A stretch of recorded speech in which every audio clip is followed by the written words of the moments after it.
Hi, everyone. Thank you so much for joining us. I'm Sarah. I oversee education at Foundry.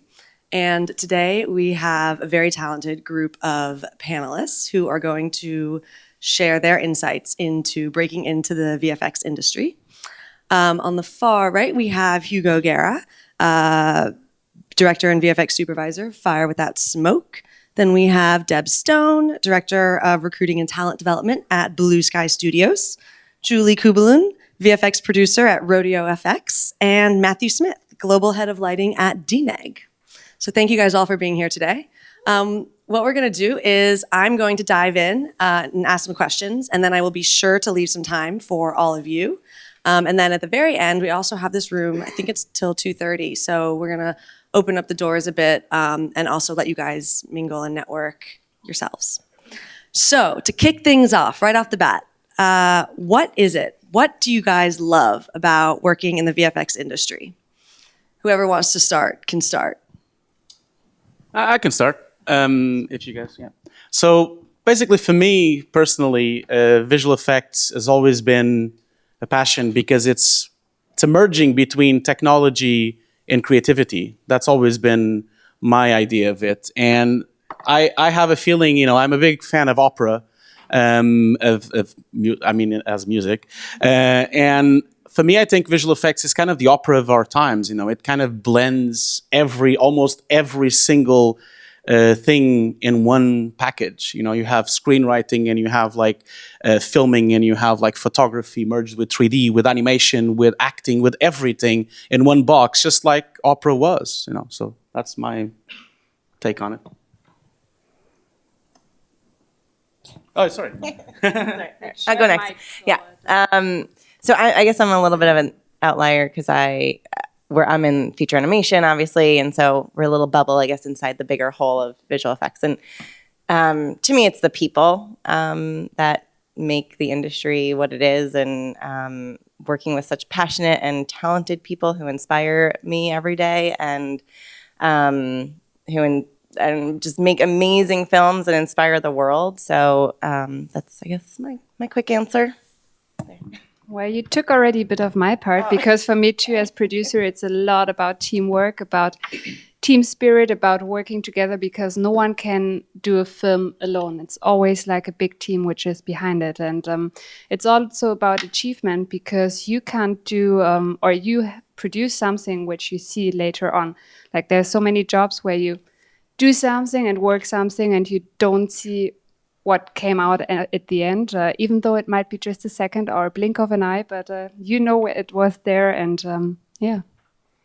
I think for me, the answer to this question has changed over time. I think when I first joined the industry, I joined it because I wanted to make new images. I wanted to do things that people hadn't done before, great things that people hadn't seen before. I was interested in art and science and all those kind of things. I think now, progressing through to supervision and now management, I think I take more joy from seeing other people progress and helping them to do their jobs better. So creating new tools and workflows that make their days easier and allow them the space to create images. Yeah, that's valuable. It's nice to hear the why, about why go into this industry. So now let's transition a little bit into the how. So let's focus in on show reels. We all know the importance of the show reel. What, in your guys' opinion, distinguishes a great show reel from a good show reel? Who wants to jump into this one? I guess I'm the recruiter on here, so. I think as far as show reels go, it's the ones that really know what they're doing in terms of concentrating on who you're applying to. So, there's the feature animation studios, there's the visual effects, there's commercials, there's TV, and we each look for a little something different in each reel.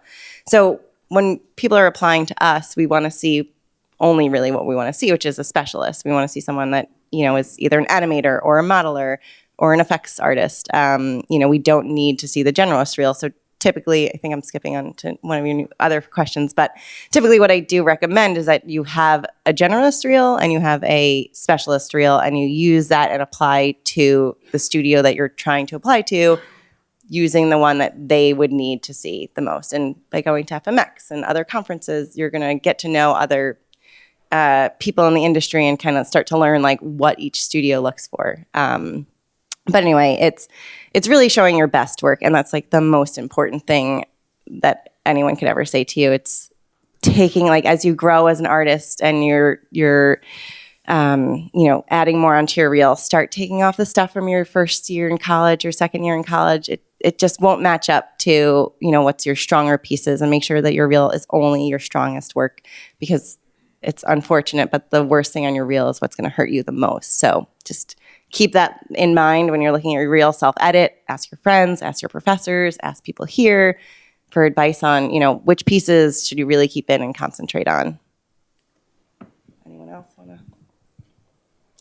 Well, for us, it's also like super great to see, and that's for me also a bit outstanding, if you have a breakdown. Because if you already show kind of how you approach things and what you did, that's really making it for us easier to see, okay, how is his mindset? How is he thinking? How is he approaching really what he did? And you will see, you will have shared shots, like also if others did something on the part, just really focus what you did on it, and this will shine. That's helping us a lot, seeing a show reel. I think when I look at a student show reel, I'm looking for two things. One is understanding, much like Julie said there. If you can show how you got to a result. And I think in CG, we're always looking to try and understand the world around us and then try and abstract that and recreate it in computer. So to do that, you need to be able to look at the world around you. For example, how light is coming through the window, and understand what's going on there in science and nature, and then try and translate that into computer graphics. So when I'm looking at a lighting show reel, I'm looking for people who can do that, who can look at something quite complex and then try and get to the heart of it, understanding it, and then simplifying it enough so that they can create it inside a computer. And that may take the form of showing how you've maybe done some diagrams or some research, and then tried and failed and tried and improved and gone on a journey to get to a final result. That shows that you can learn and you can understand. And the second thing I look for is originality. A lot of the student show reels we look at are quite similar. So the ones that stand out are people who can do things that maybe aren't robots or those kind of things, and perhaps more things that people wouldn't ordinarily choose to put on their show reel, but just executed to a very high standard.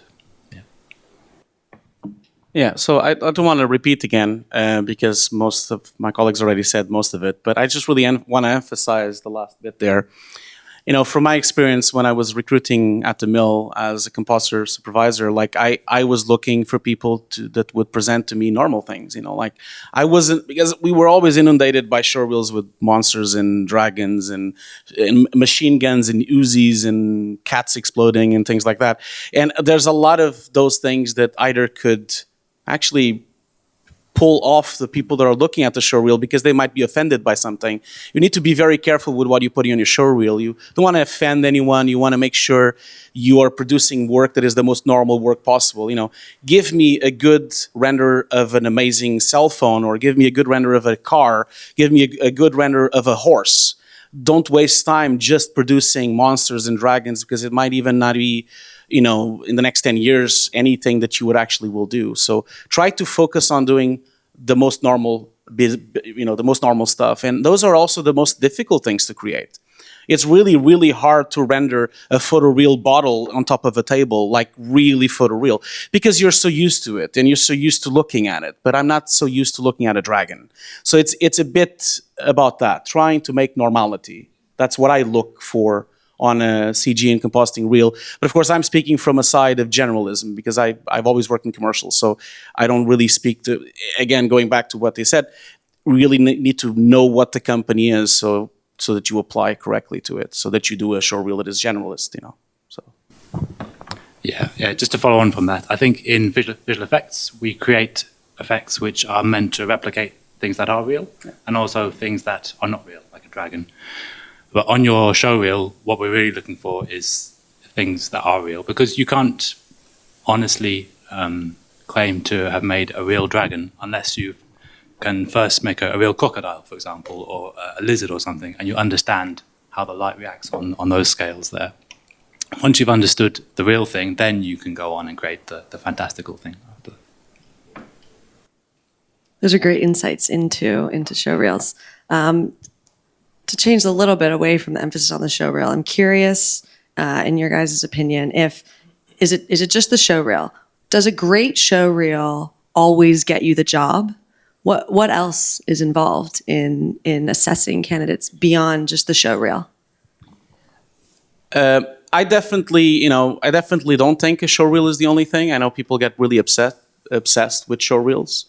It has to, because on the end of the day, you're trying to hire a human being to be on your company, and you're going to want to like to work with that person. So I think the interview is very important as well, so that you can notice if the person, can talk about himself and he can actually present himself. And I know people are shy. Some people are really shy. Other people are not. Other people are too cocky. You kind of don't want to be too cocky on the interviews either. But it's just a matter of thinking that we're trying to hire someone that is willing to work as a team. A person, they're willing to work with another 20 people. They're willing to be criticized. You need to really be criticized, and you need to be your biggest critic as well against your own work. I think you really need to keep that in mind. So the interview, super important. Don't be late, don't smell. I know those things look ridiculous, but it's important. Try to at least, look presentable. I don't mean you should bring a suit, because that's ridiculous. You shouldn't bring a suit to a visual effects interview. But, you should at least be presentable. You should not, it's the old saying, if you're going to be on time, you should at least be 10 minutes before. That's what on time is, not really being on the actual time. Because you need to understand recruitment people, and also artists, they don't have time to wait. They don't have time to do. And then let the person talk, study the company that you're going to go for. I think the interview is super important, but also a website might help. Maybe a bit of presence on social media, maybe on Twitter probably would help as well. All those things are important, but I don't want to hog the conversation. I'm going to add to the don't list. Don't be on a bus during a phone interview. And that, that happened twice, so far. I'm like, what do you, we scheduled the interview ahead of time. You should know you don't need to be on a bus during your interview. But yeah, I mean, definitely I think the showreel is the first thing that will catch our eye, right? You have to have the showreel to even get to that interview. But then, yes, you're probably not going to be the only person that we're going to interview for a job. We may be looking for 3 or 4 people for, to hire, let's say, for animators or for visual effects artists. So it's going to be important that at least they feel like they can connect to you, and that they feel like you're going to be a good team player. And then I had another thought, but I can't think of it. So I'm going to pass this for now, and I'll come back. Yeah, so that was most important things, really, how many times it happened. Of course, artists who work during the day, they do interviews in the cantina or somewhere. That's really not the place. Rather postpone if you don't have time. So just really take the time for this, because that's making it hard for both sides. But that's already what you both said. Most important thing, also get to know the company you want to work for, what they're doing. That's kind of also with the real, what Deb said before, show us what you have, but know a bit about the company. And of course, we want to feel the passion that you have. You are all artists, so you're creative people. So show us what is so exciting about this job, because you can choose. You could also work in a bakery or something. It's also creative, but you became artists for a reason. And I'm just going to add on to know a little bit about the company that you're applying for. At least do a little bit of research before you go into that interview. Just know 5 titles of the films that they've produced. Because we have interviewed someone that told, when we asked them what their favorite Blue Sky movie was, they named a Sony film. And I was like, okay, cool. Maybe apply it. Great, yeah. She was really good, though, so we did still make her an offer. But the same also on your written application. Make sure it's really the name of the company you're applying to. That's also happening. You would think that's the most stupid thing, but it's really happening. You say, hey, Sony, I really like what you're doing and applying for this. So if you apply for Radio or wherever, just be sure it's the real name of the company.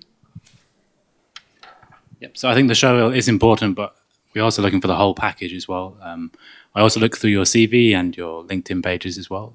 See if you have any hobbies, what any previous experience you've had volunteering, just to try and build a general picture of a person.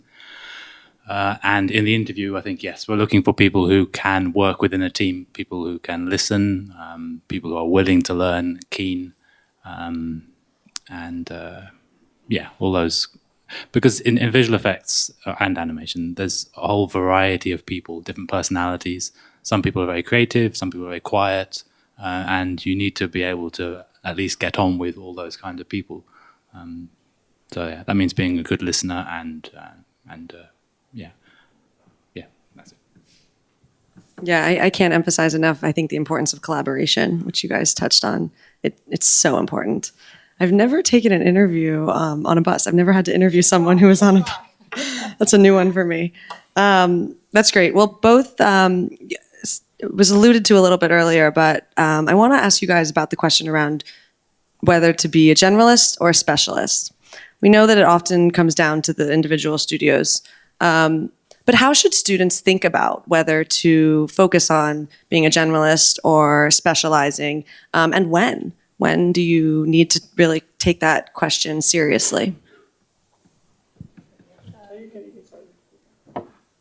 Well, I would say nowadays it's still like the big studios looking for specialists. That's still the case, like at least also at Rodeo. We're looking for specialist people, but what's super important, and I think there's also coming a movement, because right now we do, if you're an FX artist, but you pre-light your scenes, so you know lighting too. If you do modeling, knowing the rig, that's always a super, super plus. Like there are so many steps, or compositing, having the knowledge of CG. Like just inform yourself. You don't get stuck just in compositing, or don't just get stuck in your thing because that's what you want to do. So specialist is for me not being good at one thing, but specialist is also good to, you know the steps before in the pipeline or after in the pipeline. So in commercials, of course, there's more generalist needs. So it's depending where you want to go. Oh, sorry. You want I think some of it is just trying to figure out who you are and what you want to do, and doing some self-exploring to figure out really, do you want to animate 40 hours a week to potentially 60 hours a week? Like, is that going to make you happy for the rest of your life? Because some people it will and some people it won't. And that's where, I think you kind of have to make that decision of, am I going to potentially go into being a generalist? And maybe you go be a generalist and maybe you spend your first 5 years in your career as a generalist, but then eventually you decide, no, I'm ready to kind of focus on, being an effects artist or whatever it is. So I think it's just kind of really trying to figure out that main question of, what do you want to spend your time doing? Because it's going to be intense, because this world is intense that we live in. And you're going to spend a lot of hours doing that thing. So if you're happy doing the one thing, great. And if you feel like you really love to kind of get your hands in a lot of things, then, maybe look into more of a generalist place. I think at your stage in the career, it doesn't really matter whether you choose to specialize or be a generalist. The most important thing is that the work is high quality. Some students make the mistake of becoming generalist, but then the overall standard of their work suffers. I'd rather you were good at one thing than medium at 4. When I was a student, I was specializing in effects, and in my 10 years, 12 years in the industry, I've done everything else but effects. So it's not really so important that what you choose. The important thing is the quality. Yeah, absolutely. To just reiterate that point, like, as much as you can try while you're at school, say, oh, I'm going to be an effects artist, or I'm going to be an ODD artist, or I'm going to be a composer, it might not really turn out like that. All companies are different. Some companies have different pipelines. Other companies are more pleasant. Others are less pleasant. It really depends on your journey through visual effects. You might find out that you love producing. You might find out that you love doing compositing. You might find out that you're going to switch from animation to something else. I think that process needs to be done when you actually do your first steps inside of industry. You're inside the company, and you will be, if you're in a big company, you'll be introduced to all these departments. You'll have access to all the work that they do. You'll have access to the most talented artists that have been working on the industry for 20 years. You can literally come up to them. You can come up to a CG lead and ask, how is it to be a CG lead? How is it? Is it this? Is it that? You can ask him questions directly. Really don't focus too much on becoming a specific artist at this stage. It's not important at all. Like, it's important for you to take as much, basically go into the company and sponge all that information from all these people, and then you will naturally feel your way in, and then you'll probably, look at someone's work and say, oh, I like that. I probably could do that. And then you go. I think that's important for you to think. I think one of the things we often see, or I hear about from people on the outside of the industry, is that working in this industry is all glitz and glamour, and it's exciting, and there's this unique portrayal of it. I want to know, what are the challenges? What is really hard? Who wants to take this one? Everything is easy. What are you talking about? Like, everything is always super easy. What's the realistic image? That's actually something that I'm, it's my personal opinion, of course, it's debatable, but I really don't like that idea of making these people up on a pedestal. We are all just humans. We're just geeks like everyone else. And we like visual effects. We like 3D, like animation. We're really not, we are doing something that is, of course, artistic, but we're also not, we're just like you guys. I think people should really try to leave that idea that is, it's not like you're going to go into a company and you're going to have champagne next to the computer and you're going to have a party every day. That is not going to happen at all, And there's a lot of bad times, Sometimes you have to work late. Sometimes you have a client that can't decide his mind. So you were asking about the bad things. Bad things are when clients, don't decide, when clients change their minds, or when the budget runs out, or when you're working with a member of your team that sucks, or I'm not saying that he's bad. I'm saying, like, he's not a good person to work with. It's a very important thing. If you're working with someone on a team and the person is nasty and he's not answering you correctly and he's getting stressed and stress is really affecting his behavior, that's also tough. Those are the bad things that can happen in this industry, especially on stressed moments. So it's very important for you to try to keep calm, really, and try to develop methods of becoming calm on the most ridiculous situations, especially if you're dealing, like I work in commercials, so I deal with clients directly. I have them next to us, sometimes walking around in the room.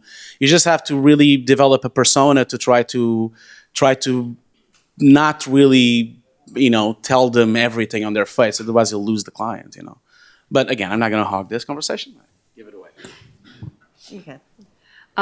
Where my point could be a good point, downside, good side kind of thing, but it's also detachment. You might model something and you need to do it over and over and over again, and you get additional notes and you think, seriously, I did it exactly like the reference, but maybe the client or the VFX soup want to change something. So you really need to be able to detach a bit from your work. Don't take it personal, really don't, because there's things we need to achieve, and in the end you will see, okay, it's always the best we are all working for. But that's hard because you are all artists. Artists are sensible souls like everybody. So it's sometimes really just don't punch someone, just make a under the table. Sometimes your shots will get cut in the edit. So you'll work on shots for a few months and then they'll just disappear and you won't get credited for it. That can be very disheartening. I think the way that the industry is heading, the work is getting more complex, but the time is getting shorter. And decisions are, as you guys said earlier, getting deferred. So directors feel that they can do anything. So they won't make their mind up until later and later and later, which means your time gets shorter and shorter and shorter, which means that you may have to work a bit late.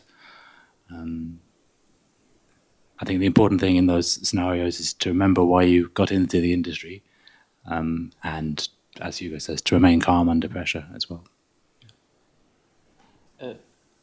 I'm sorry, I was just going to add one thing to the cutting shots.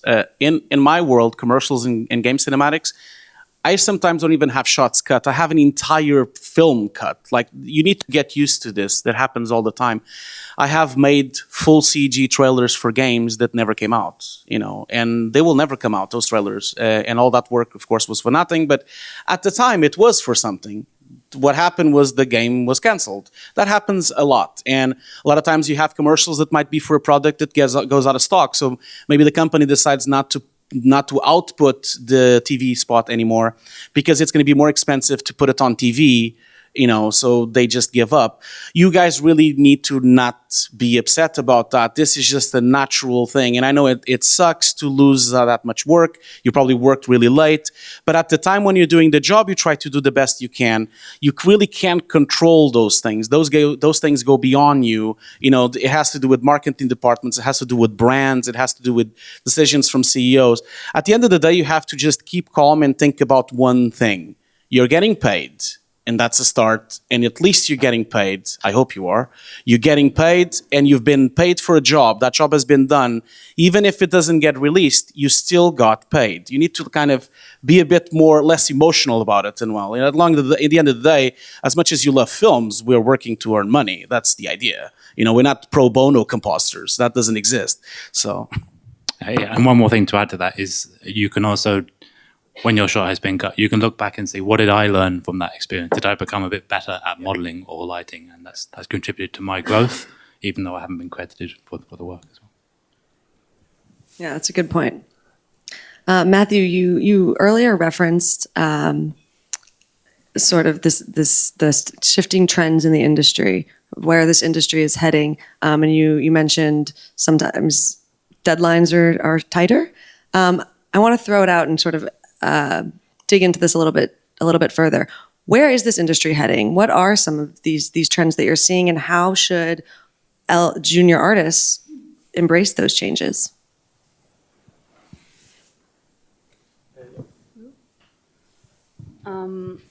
Well, it's going like, of course, it's always about budget, about timing, about everything. Everything is getting shorter.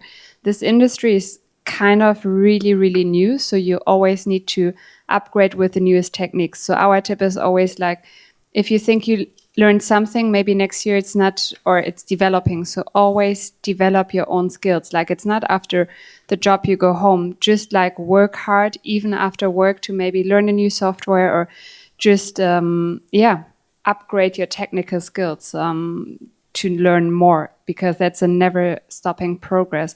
Of course, due to like TV series, that's always kind of like commercials, shorter time frame, maybe, if we don't talk about Game of Thrones or other production with smaller budget.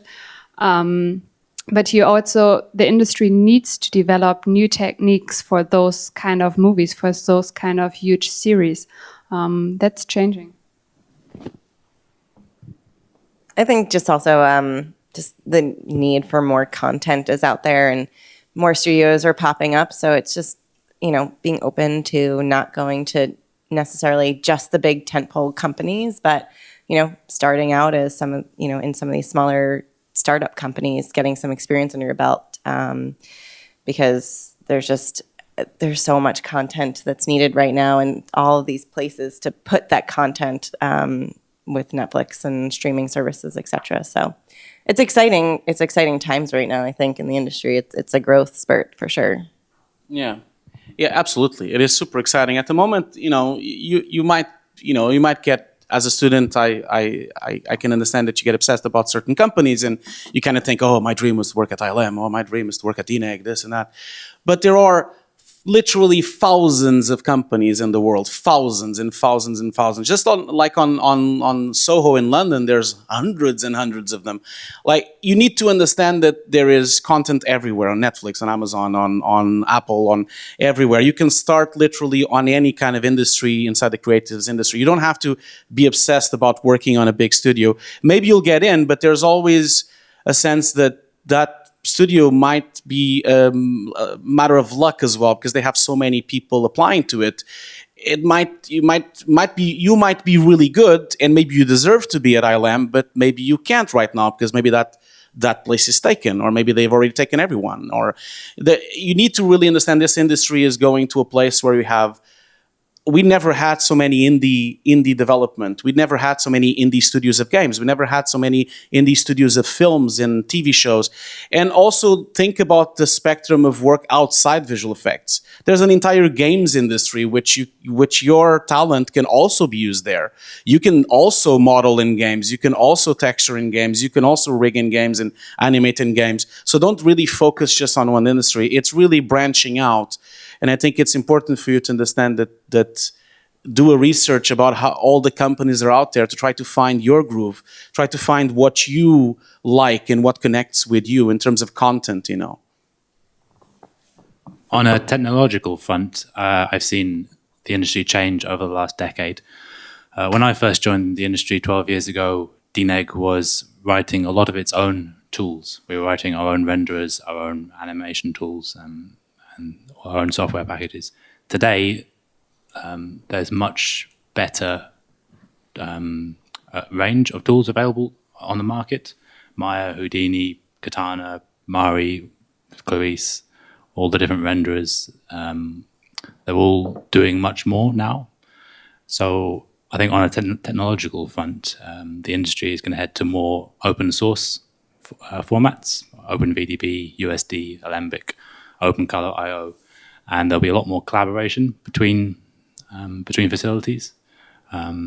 So I think that, the bulk of the technology developed in the future will be how do we join those formats together? How do we make OpenVDB talk to Katana, for example? So yeah, rather than creating new tools, it'll be about joining them together. All right, I have one last question, and then I'm going to open it up to all of you. So start thinking about what you would like to ask. What is one thing you wish someone had told you when you were starting out in your career?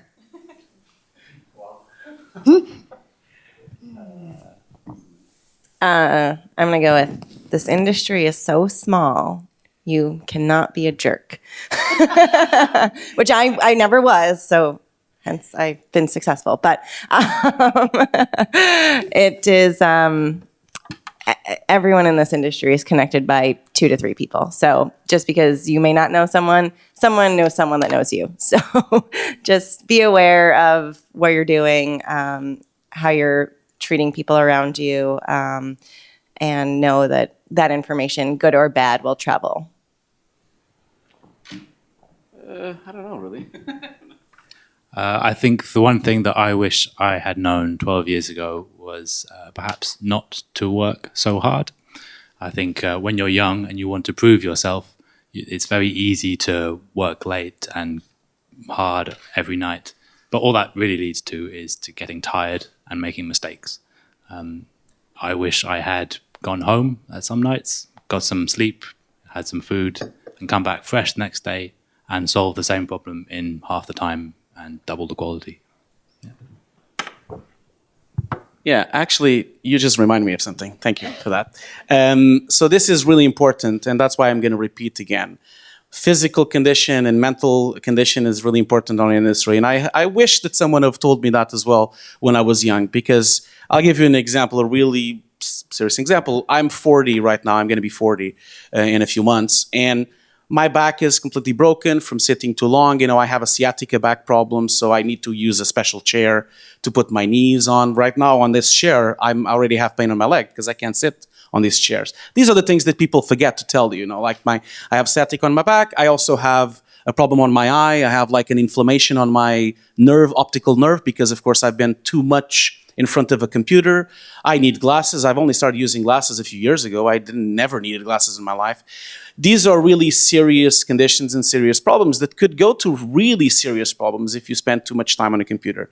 You can develop serious back problems, injuries even. You can develop MS. You can develop all sorts of things by doing all these problems. And I wish someone would have forced me out of the company, you know, for all those nights that I've spent working way too long in studios all over the world.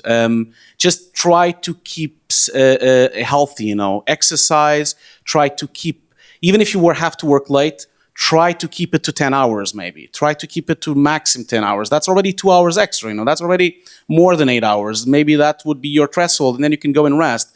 Try to make sure you have weekends to live. And also from a mental point of view, don't forget, I've met so many people that have lost their wives, lost their kids because of this industry.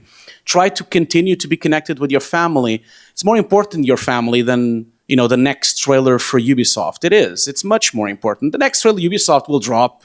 People will like it, and then no one cares next year. But your child will care next year if you don't really give it love. So it's those are things that people forget. And I wish that schools would teach students more about this and actually have classes about these things. That's why I'm repeating. I know I'm repeating the conversation, but really put you in your head to try to not break your body and your mind. Like me. Very good advice. Agreed. I want to open it up and allow any of you to ask any questions if you have any. Let me just pass the microphone so we can capture the question. I want to specialize in lighting and CG compositing, and I don't really know what I should show in my reel. Is it one reel, 2 reels? Should I show cleanup, roto? So you want to specialize on both 3D lighting and comp? Yeah. Okay. Yeah. Well, do 2 show reels then. Okay. I mean, if you're really feeling like you would like to, so you want to be a CG lighter, right? And then comp your own shots, I guess. Yeah. That's that, for example, from my life in commercials and game cinematics, that's very common. At the mill, most of our CG leads would comp their own shots, and a lot of the game studios that do game cinematics that I work with, they comp their own shots as well from the 3D department. That's very common, and so I think if you can merge both things, you can do one show reel where you have the lighting and the comp if you're applying to a more generalist place. If you're really or applying to a film company that really needs a lighter, then maybe perhaps you don't really necessarily need to put the comp inside the reel. Perhaps having 2 reels could be a good idea. And maybe you can drop it while you're having the interview, and you can say, by the way, I can also comp. Here is my comp reel. And they will like, oh my God, I'm going to hire him. That's I think you need to, I would advise you to do 2 reels. But I'm a very generalist artist, and I've always worked in generalist workflows. So I'll give it to Mike. Okay. Matthew. Yeah, I think if you're applying for a lighting role, you should do a separate lighting reel just for simplicity and clarity. It makes it easier when we're looking through 100 reels. We don't want to have to jump through halfway through your reel to find lighting. Yeah.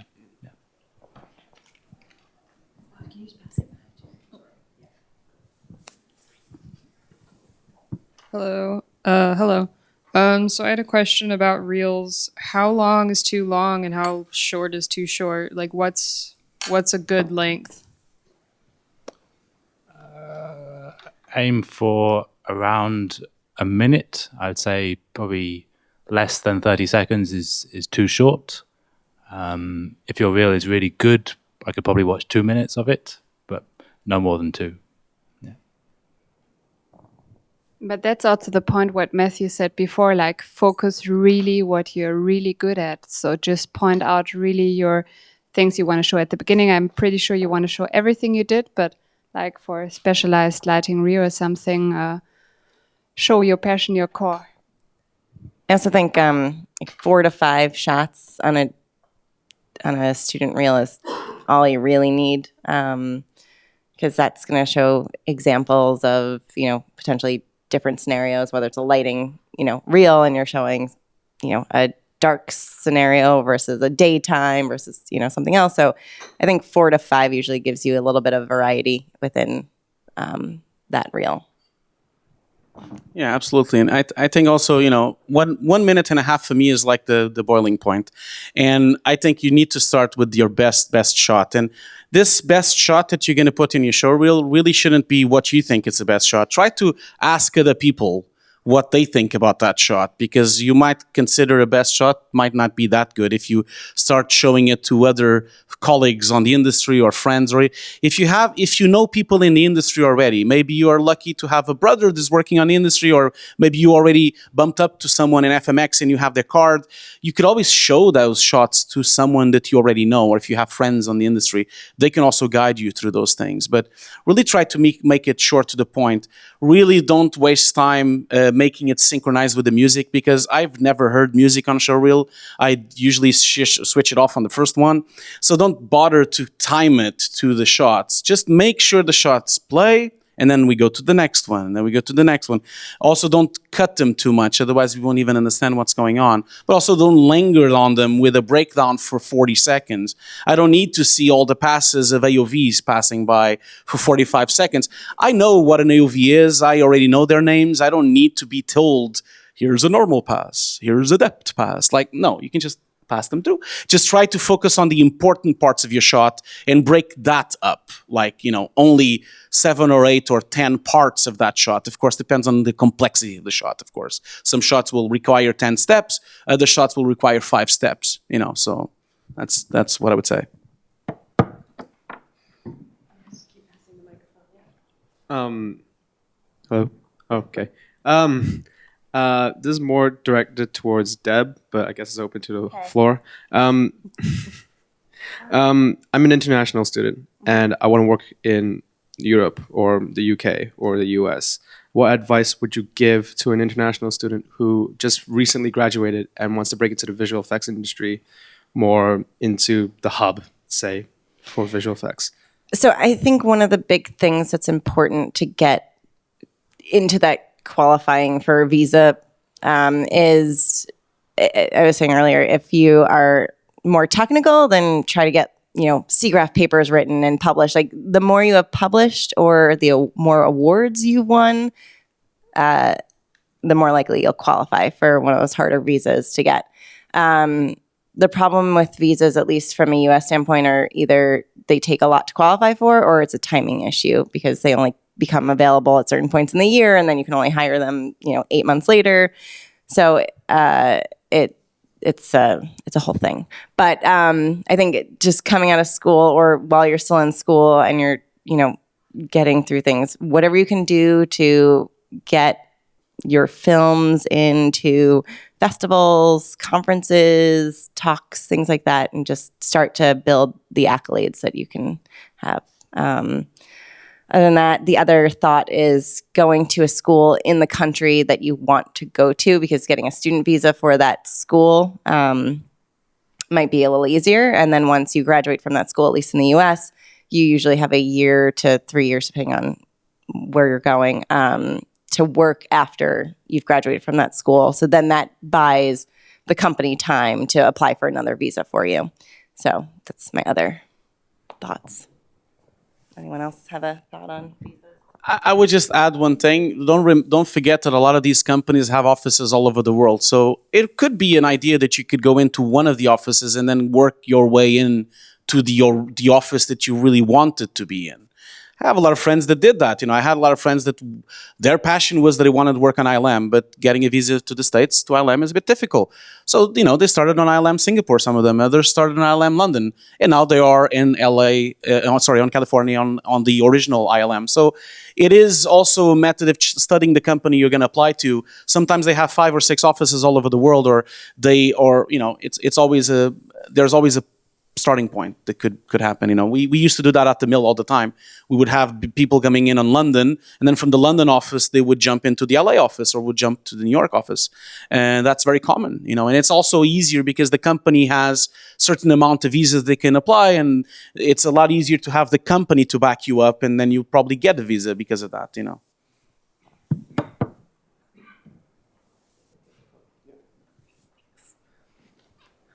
Hello.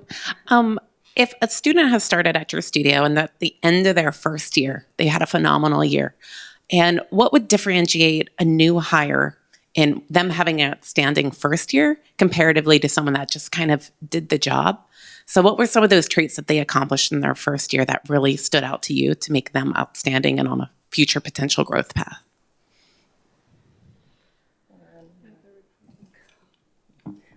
Yeah, you want to start?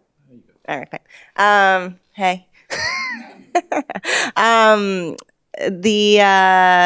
think the thing that stands out is someone who comes in with excitement and energy, but then really proves themselves. It's like they get their first shot, and their first shot might be I'm just thing about animators. Their first shot might be a walk cycle, but it's the little bit of personality that they added to the walk cycle, and and then it kind of grows from there. So then it's getting their next shot. It's the person that takes feedback well and actually listens to it and then improves from there. So I think it's really seeing the improvement across the course of maybe 10 to 12 projects or whatever it is, or shots that the person has, and seeing the progression of their growth in that time. So that's kind of how we run our internship program. Each person has a syllabus, and there's 5 or 6 different things that they have to accomplish over the course of the summer, and each of them are growing on each other. And so by the end, you can see whether or not that person really grew in their skill set. But it's also personality and making sure that they're they fit well within the team, and they're not a troublemaker. And yeah.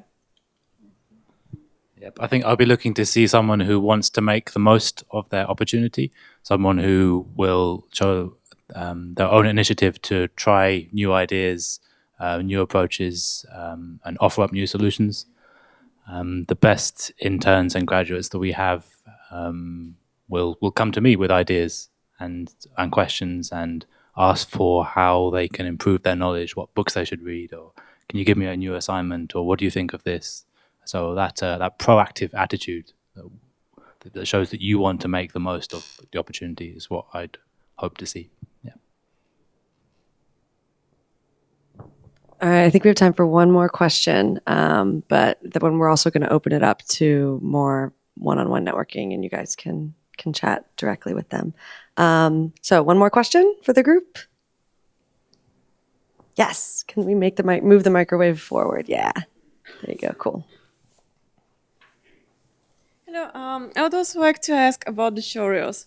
For example, if we have like 2D background, but we want to develop in 3D, and let's say we have 2 different showreels and we are applying for 3D effects positions. Is the 2D background an advantage? And for example, if there are a certain amount of candidates, but let's say someone has better 3D skills, but you have more solid 2D background, is it some kind of advantage?